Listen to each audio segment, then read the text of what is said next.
kembali membahas tentang ilmu gaib orang Sasak zaman dahulu. Dilansir dari berbagai sumber, terutama dari www.kelayusasak.blogspot.com, ilmu gaib orang Sasak itu dapat dibagi menjadi dua. Pertama, ilmu gaib aliran putih dan kedua, ilmu gaib aliran hitam. Kalau dari segi fisiknya, ilmu orang Sasak juga dibagi menjadi dua. Pertama, ilmu mame, yaitu lelaki, dan kedua, ilmu nine, yaitu perempuan. Ilmu mame adalah sebuah ilmu yang pada dasarnya digunakan untuk bertarung atau berkelahi secara nyata.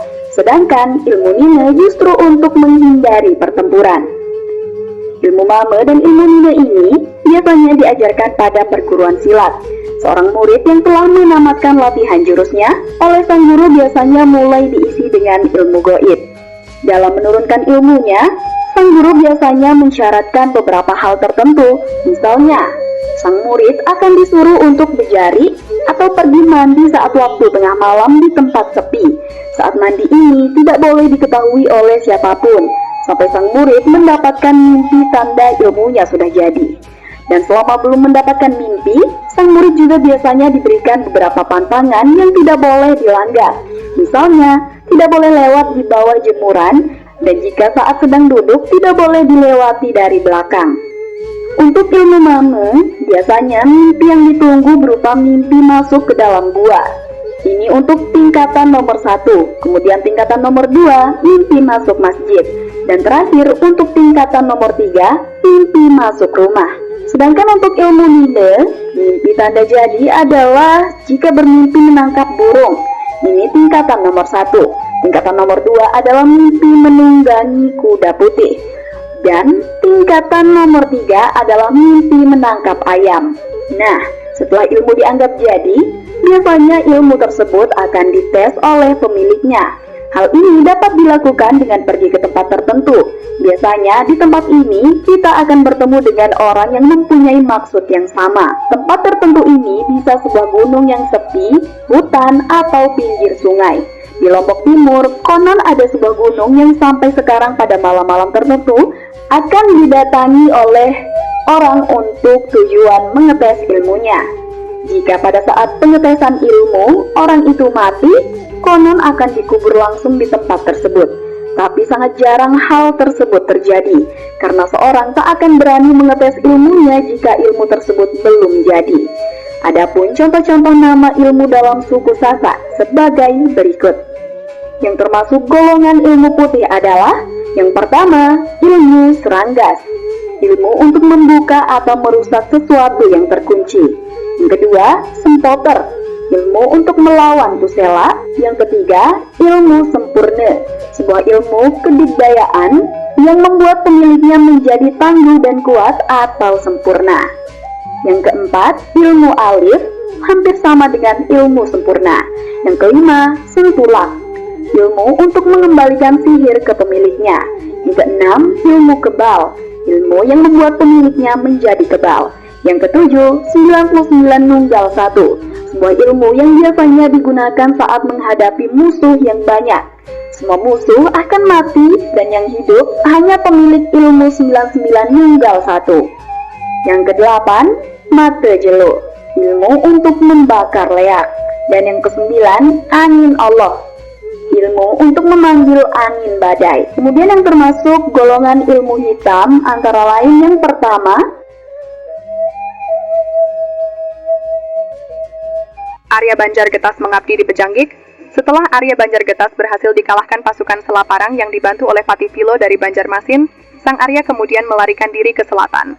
Dalam buku Lalu Azhar dengan judul Arya Banjargetas, mantan Patih Perigi ini kemudian berjalan melalui pengadangan ke Pringgasela, Rempung, Sukamulya, Brenga, dan berhenti pada satu dusun yang bernama Moga, yang berada di pinggiran hutan Memelak. Di dusun Moga ini, Arya Banjargetas bertemu seorang langlang hutan yang bernama Wayah Petawis.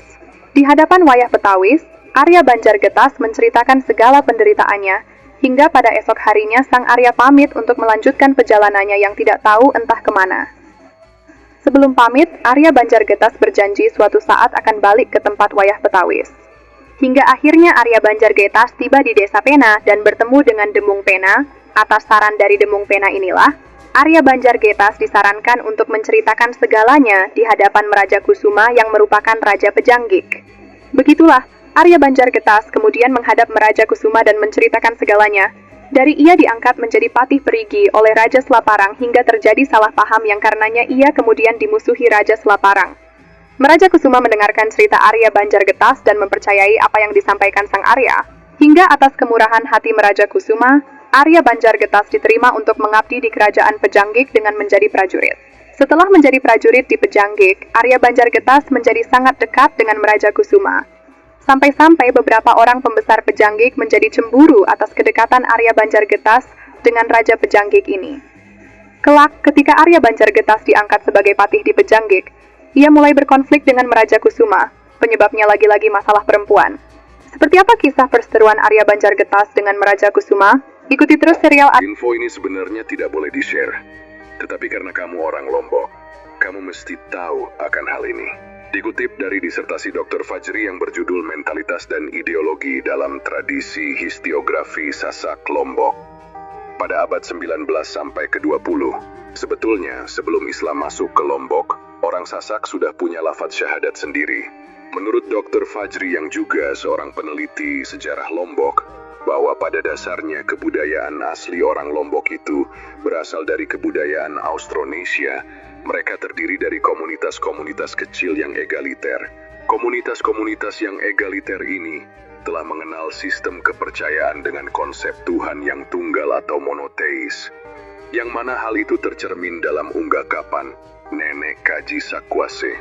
Komunitas ini, yang dalam bahasanya Dr. Fajri disebut sebagai Perwangse, dengan jamak dalam perjalanannya telah lebih dahulu mengenal Islam.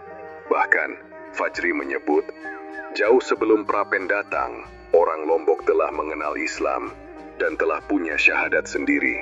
Bunyi lafaz syahadat itu adalah Syahadu ella ule ha'illule ada ia Muhammad Rasulullah, yang artinya bersaksi bahwa tidak ada Tuhan kecuali Allah. Muhammad adalah Rasul Allah. Syahadat itu, menurut Fajri, diajarkan oleh Mas Penghulu Alim dan kelak oleh Doyen. Inilah asal-usul penamaan Gunung Sasak yang ada di Lombok Barat.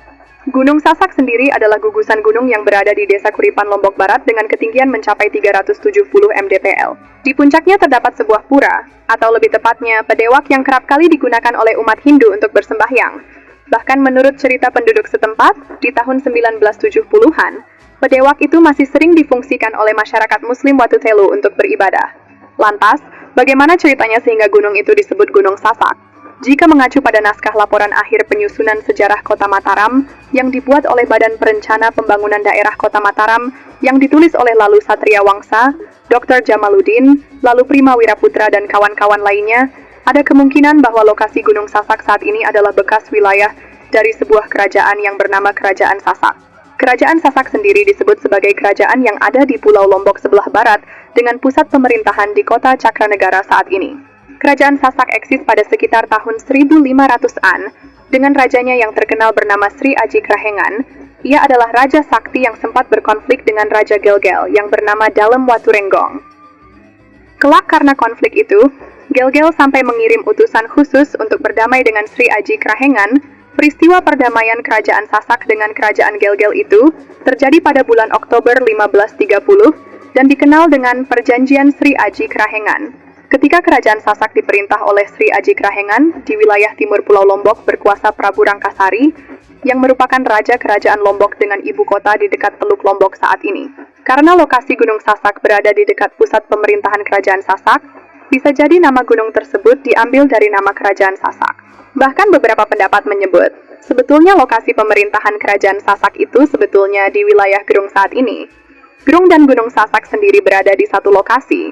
Demikian asumsi kami mengenai asal-usul dari Gunung Sasak. Kalau ada pendapat lain silahkan tulis di kolom komentarnya.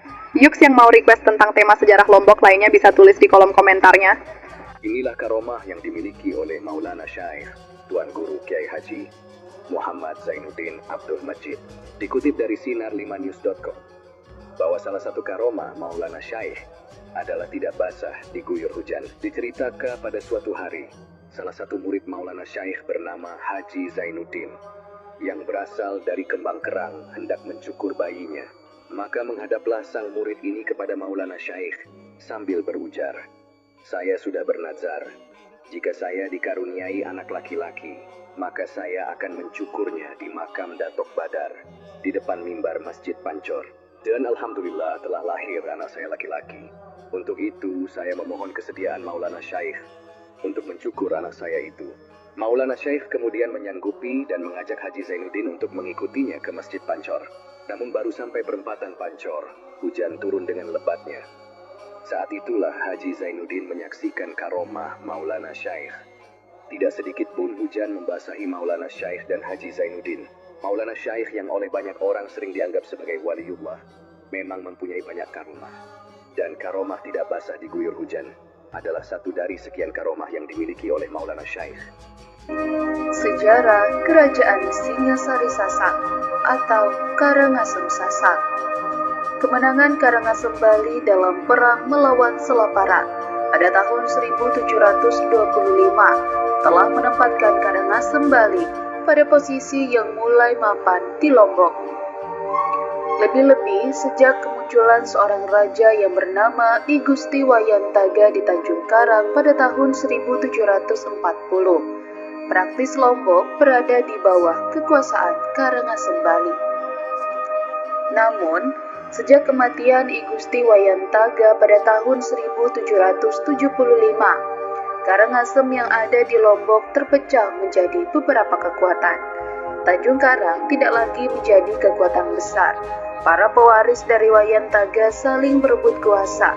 Beberapa kekuatan yang muncul saat itu dapat disebutkan antara lain Pagesangan, Kediri, Sengkongo, Pagutan, Mataram, dan Karangasem Sasak atau Singasari Sasak. Embrio beberapa kekuatan ini telah ada sejak tahun 1692. Namun saat itu, perpecahan belumlah menjadi besar. Mereka semua dapat disatukan oleh Wayantaga. Barulah setelah Wayantaga meninggal, kerajaan-kerajaan ini saling berebut pengaruh antara yang satu dengan yang lainnya. Di antara beberapa kekuatan itu, Karangasem Sasak dan Mataram adalah dua kekuatan utama yang menonjol. Karangasem Sasak dianggap sebagai pemimpin, Mataram berstatus patih dan kerajaan lainnya berstatus manca. Masing-masing kerajaan ini mempunyai wilayah dan kekuasaan sendiri-sendiri. Menurut Guguritan Babat Mataram yang dikutip Haji Lalu Ibrahim Thoib dalam bukunya yang berjudul Wajah Lombok Zaman Dahulu, kekuatan Karangasem Guru Dana, sang pembawa mimpi kebebasan. Karya sastra adalah cerminan kehidupan masyarakat atau cermin suatu zaman. Kaidah itulah yang dapat kita saksikan pada novel Guru Dana karya Salman Faris. Diterbitkan oleh STKIP Hamzanwadi Press pertama kali pada 2010, novel ini mengambil setting Lombok tahun 1895 sampai dengan 1920. Novel Guru Dana termasuk babon dengan 25 bab dan 458 halaman. 1895 adalah tahun berakhirnya Perang Lombok. Perang Lombok merupakan perang yang mempertemukan Kerajaan Mataram dengan Belanda. Sebagai pemenang perang, Belanda berhak atas Lombok, menggantikan Mataram yang sebelumnya berdaulat di Tanah Selaparang, sebutan lain dari Pulau Lombok.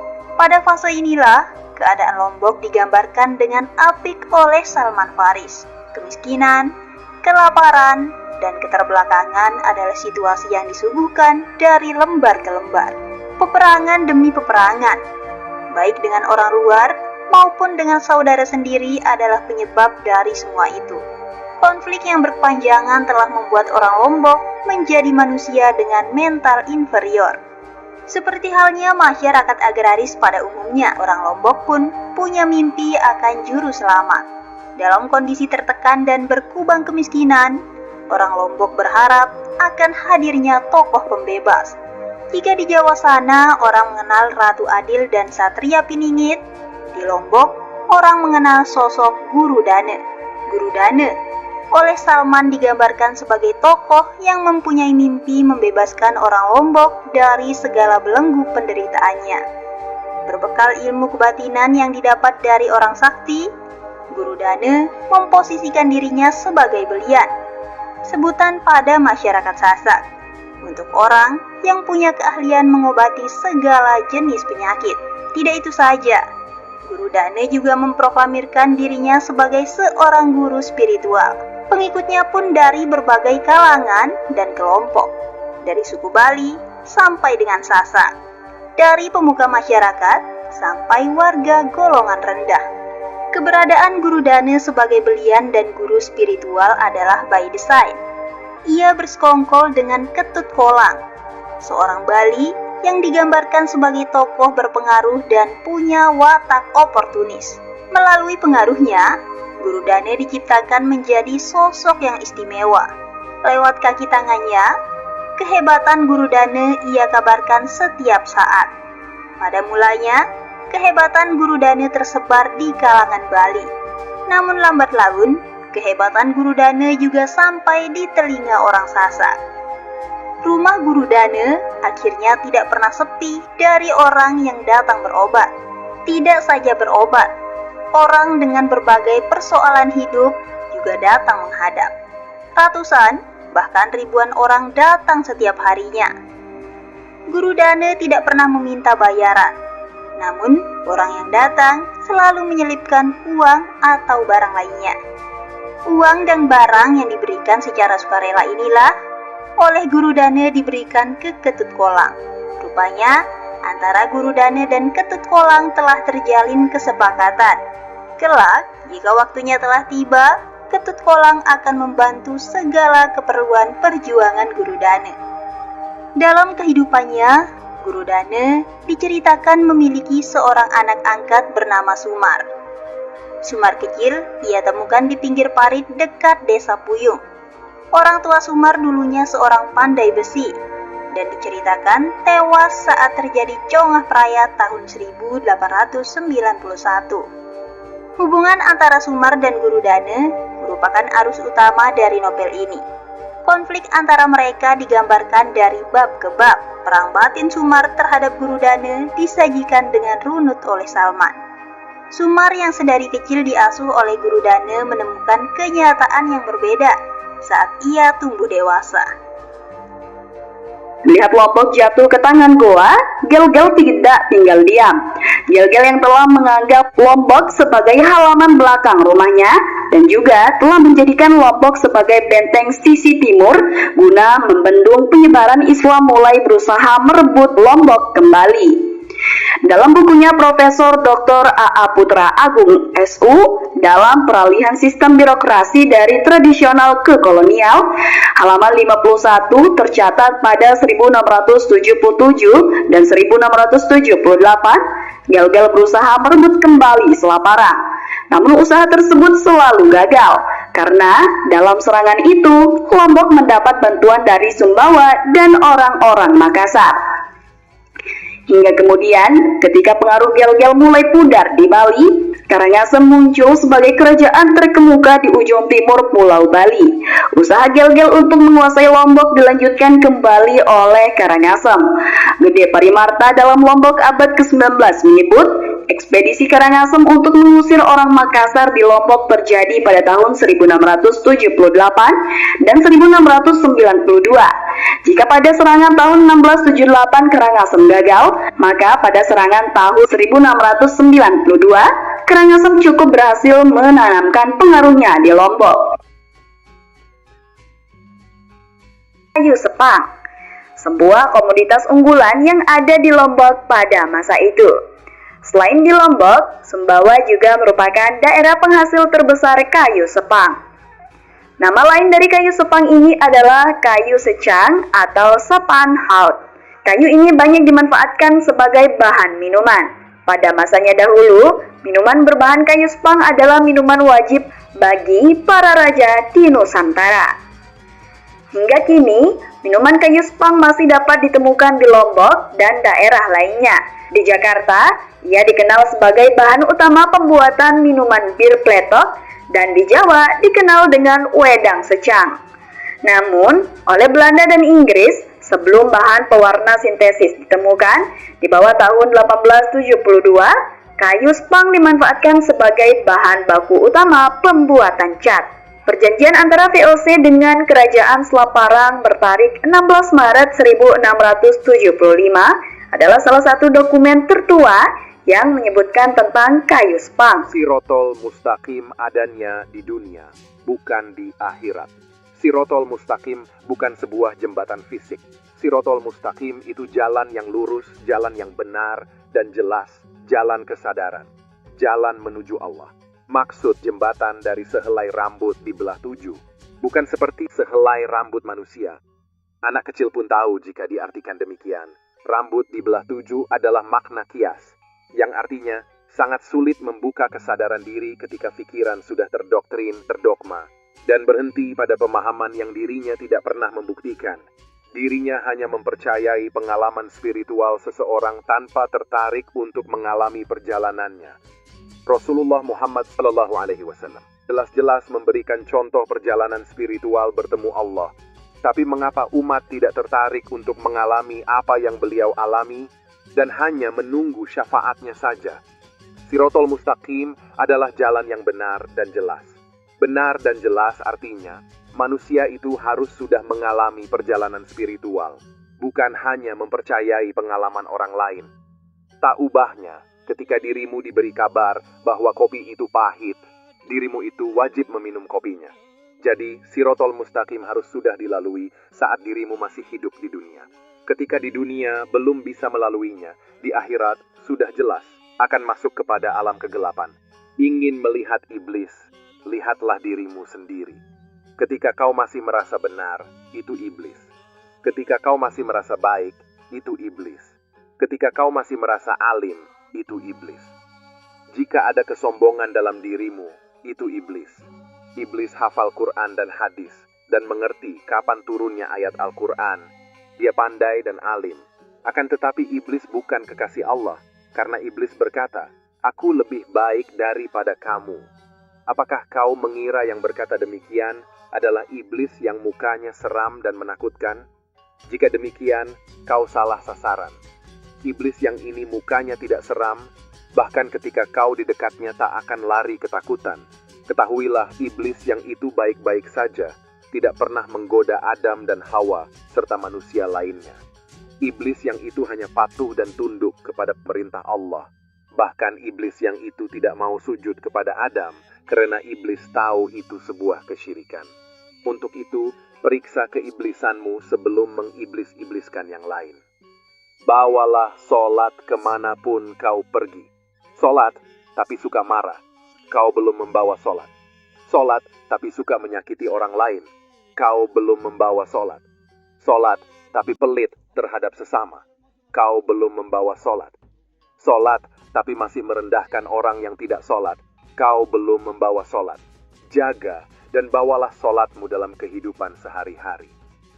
Membantu saudara, tetangga, teman, sungguh kau sedang membawa solat. Bersikap jujur, sungguh kau sedang membawa solat. Tidak menyakiti orang lain, sungguh kau sedang membawa solat. Menahan amarah, sungguh kau sedang membawa solat. Mengaplikasikan sifat Rasul, Sidik, Amanah, Fatonah, Tabligh, sungguh kau sedang membawa solat. Ketika solat hanya sebagai penggugur kewajiban, hal ini takkan ada nilai solatnya.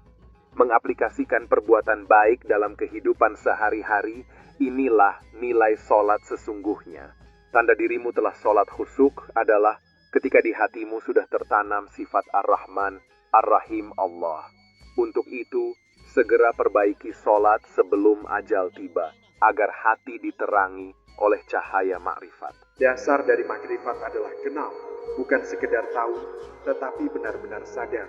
Ia bukan ilmu dalam akal, tetapi rasa dalam jiwa. Makrifat bukan soal menghafal nama-nama Tuhan atau menyusun dalil panjang lebar. Dasarnya adalah, pertama, kesadaran diri marifatun nafs. Siapa kenal dirinya, maka dia kenal Tuhannya. Kenal diri bukan sekedar tahu nama, usia, atau fisikal. Ia adalah sadar bahwa aku ini hanya pinjaman, jasadnya fana, ruhnya rahasia. Kedua, tauhid yang hidup. Tauhid bukan hanya menyebut tiada Tuhan selain Allah, tetapi menyaksikan tiada wujud selain Dia. Ketika makhluk terlihat, ego timbul. Ketika Tuhan terlihat, tiada selainnya. Ketiga, fana dan baka. Fana adalah lenyapnya aku, hancurnya kehendak dan keakuan. Baka adalah kekalnya kesadaran bahwa hanya Tuhan yang wujud. Keempat, rasa bukan kata. Makrifat tidak boleh dicapai dengan perdebatan. Ia hanya dirasai oleh hati yang tenggelam dalam cinta kepada Tuhan. Kelima, cahaya yang datang bukan dicari. Usaha dan ibadah adalah jalan.